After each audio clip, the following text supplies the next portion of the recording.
Hey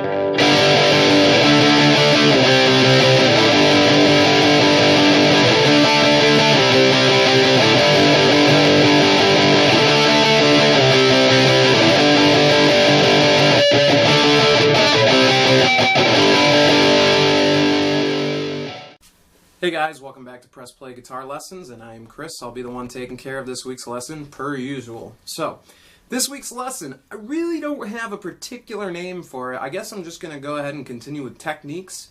I guess I want to go ahead and call this one String Bending 2, but it's a little bit of a different string bending than you're familiar with from what I showed you in last week's lesson. So, string bending here I'm going to show you is actually going to incorporate two notes on two strings.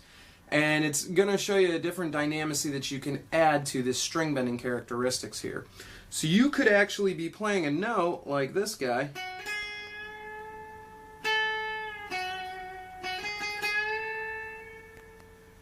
And want to add a second note to this and go, well, okay, what's the second note going to do? Well, the second note is dependent on how you play it in particular.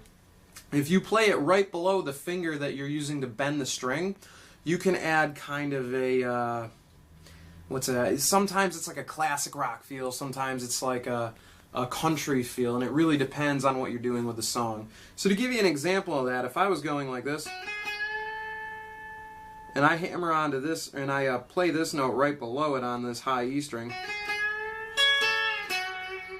it adds kind of like that honky-tonk country sound to it. So you're incorporating the bend, but you're also incorporating an additional note that kind of butts heads, and it contrasts with this, and it adds this whole range to it, you know, and that's kind of the point, is that you can add a different layer to it, and how that would sound with a little bit of gain on it.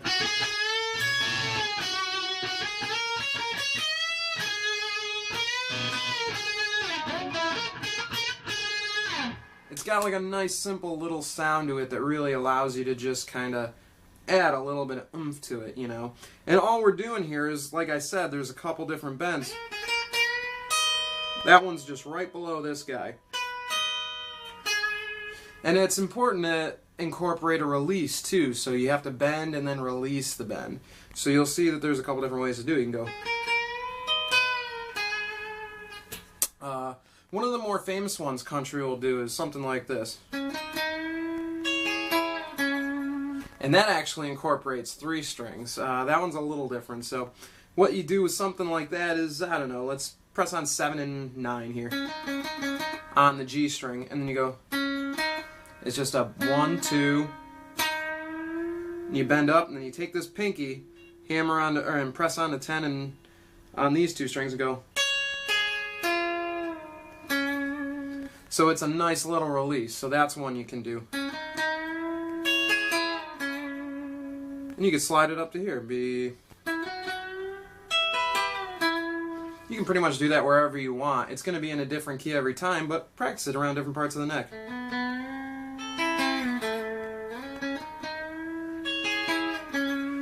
So that's another one you can do. Another one you'll see in rock a lot that people like to do would be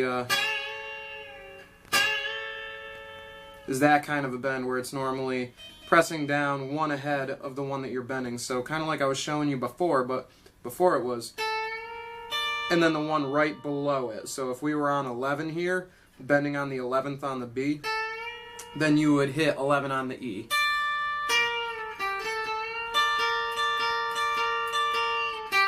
Another one you might do is, like I was saying here, you would bend up on the 11, but you would hit the 12. So you'd hear that kind of with some like...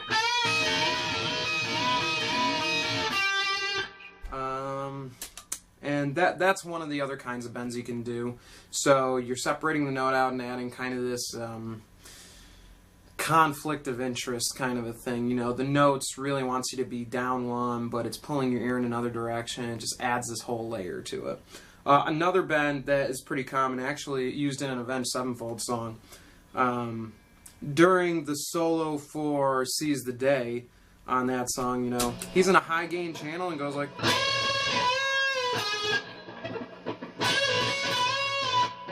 So what he's doing with that one is he's pressing down right here on the 10th on your high E, and then pressing down right here on the 13 on the B string, but you're using these fingers for leverage, so to help you bend that string up.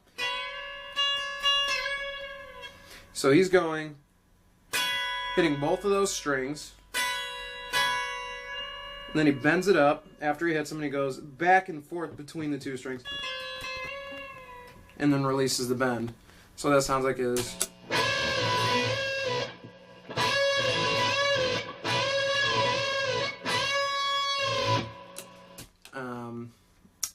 And there's really nothing else to that kind of a bend, you know. I mean, it's pretty simple, and you could elevate it more or less, and create kind of this. I actually heard a friend. I had a friend refer to it once as it sounded like an elephant. You know, when they kind of roar, they go.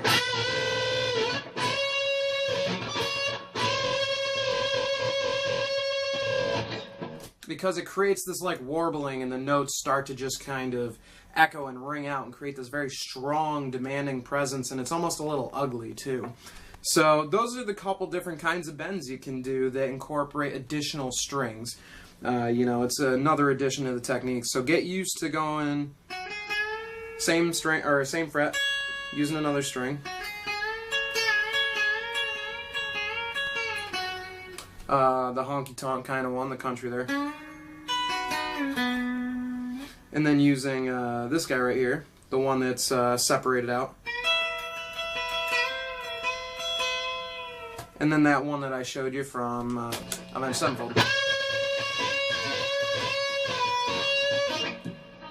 And then learn how you can incorporate that into runs too. You know, you might be like... and add a little something to that. So you'll want to figure out where you can add those bends into your song. So go ahead, practice those. Let me know what you think of it. If you're having any questions, get a hold of me. I'll help you out. Thanks for watching. I'll see you next week.